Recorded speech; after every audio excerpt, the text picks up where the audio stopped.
ક્યારે પોતાની to do list જોઈને એવું વિચાર્યું છે કે આ કામ પછી કરીશ? આપણી સાથે આવું ઘણીવાર થાય છે, ખરું ને?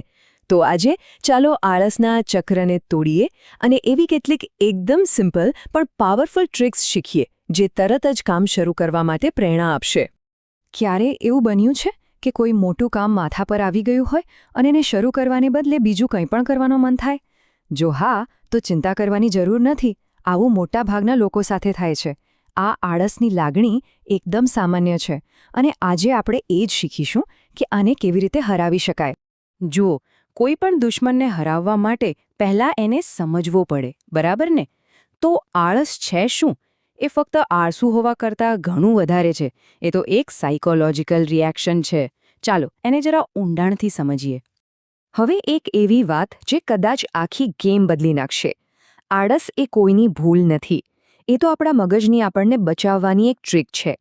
જ્યારે કોઈ કામ બહુ મોટું કે અઘરું લાગે ને, ત્યારે આપણું મગજ તરત જ અલર્ટ થઈ જાય છે. એ કહે છે, અરે ભાઈ, આ તો બહુ વધારે છે, અને પછી એ કામને ટાળવા માટે બધું જ કરે છે. આ એક જાતની સર્વાઇવલ ઇન્સ્ટિંક્ટ છે, કોઈ નબળાઈ નથી. તો હવે આપણે જાણીએ છીએ કે આપણું મગજ કેવી રીતે કામ કરે છે. તો શું આપણે એને કામ કરવા માટે ટ્રિક કરી શકીએ? બિલકુલ. ચાલો કેટલીક એવી પ્રોવન મેથડ્સ જોઈએ જે તરત જ કામમાં લાગશે અને મગજને ગતિમાં લઈ આવશે. આ 2 નિયમો છે ને, એ ગેમ ચેન્જર છે. પહેલું, કોઈપણ મોટા કામને નાના નાના ટુકડાઓમાં તોડી નાખો. જેમ કે આખી બુક વાંચવી છે એવું વિચારવાને બદલે વિચારો કે બસ ખાલી 2 પેજ વાંચીશ. સિમ્પલ. અને બીજું, 5 મિનિટનો નિયમ. બસ મને કહો કે હું ફક્ત 5 મિનિટ માટે જ આ કામ કરીશ. હવે 5 મિનિટ તો એટલી નાની વાત છે કે મગજ એની ના જ નહીં પાડે. પણ જાદુ શું છે ખબર છે? એકવાર શરૂ કરો ને, પછી મોમેન્ટમ બની જાય છે અને પછી અટકવાનું મન જ નથી થતું. ચાલો માની લો કે કામ શરૂ થઈ ગયું છે. એકદમ ફ્લોમાં છો અને ત્યાં જ ટ્રેન ટ્રેન ફોન વાગે છે. ડિસ્ટ્રેક્શન. પ્રોડક્ટિવિટીનો સૌથી મોટો દુશ્મન. તો આ ડિજિટલ રાક્ષસ સામે લડવું કેવી રીતે? આપણો સૌથી મોટું ડિસ્ટ્રેક્શન તો આપણા ખિસ્સામાં જ પડ્યું હોય છે. આપણો સ્માર્ટફોન. કલાકો સુધી ચાલતું સ્ક્રોલિંગ આપણી બધી એનર્જી અને ફોકસને ચૂસી લે છે.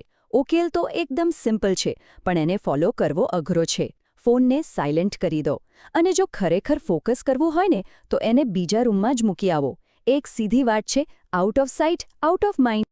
આળસ હંમેશા મનની જ રમત નથી હોતી. ઘણીવાર એ શરીરની પણ હોય છે. આપણું શરીર અને મન એકદમ જોડાયેલા છે. જો આપણે આપણા શરીરને જ પ્રોપર ફ્યુલ ન આપીએ, તો પછી મગજ પાસેથી સારા પરફોર્મન્સની અપેક્ષા કેવી રીતે રાખી શકાય? ખરું ને? આપણા શરીરને એક ગાડી જેવું જ સમજો. જો એમાં ખરાબ પેટ્રોલ નાખશો તો એ સારું ચાલશે નહીં. એટલે સૌથી પહેલાં તો 7-8 કલાકની પૂરી ઊંઘ લો. પછી જંક ફૂડ, તળેલું ખાવાનું એ બધું ટાળો. બને એટલો હળવો ખોરાક લો. અને હા, પાણી, ખૂબ પાણી પીઓ. આ નાના નાના ફેરફારો છે ને, એ એનર્જી લેવલમાં જબરદસ્ત ફરક લાવશે અને આળસને તો બાય બાય કહી દેશે. ઓકે, તો અત્યાર સુધી આપણે આળસ આવે ત્યારે શું કરવું એની વાત કરી. પણ હવે ચાલો એ જોઈએ કે આળસને આવતી જ કેવી રીતે અટકાવવી. આના માટે આપણા 2 સિક્રેટ વેપન્સ છે, પ્લાનિંગ અને મોટિવેશન. 3. બસ આ એક નંબર. શું લાગે છે, આ એક નાનકડો આંકડો આપણી પ્રોડક્ટિવિટીમાં કેવી રીતે ક્રાંતિ લાવી શકે? ચાલો જોઈએ આની પાછળનું રહસ્ય. તો આ રહ્યું રહસ્ય. આ નંબર 3 એટલે આવતીકાલના 3 સૌથી અગત્યના કામ. દરરોજ રાત્રે સૂતા પહેલાં આવતીકાલે કરવાના બસ 3 મુખ્ય કામ લખી લો. આનાથી શું થશે? સવારે ઉઠશો ને, ત્યારે મગજમાં એકદમ ક્લિયરિટી હશે. શું કરવું એ વિચારવામાં સમય નહીં બગડે, કોઈ કન્ફ્યુઝન નહીં, કોઈ ટાળવાની વૃત્તિ નહીં, બસ સીધું એક્શન. જુઓ, આપણે બધી ટિપ્સ અને ટ્રિક્સની વાત કરી, પણ આ બધાથી ઉપર એક સત્ય છે.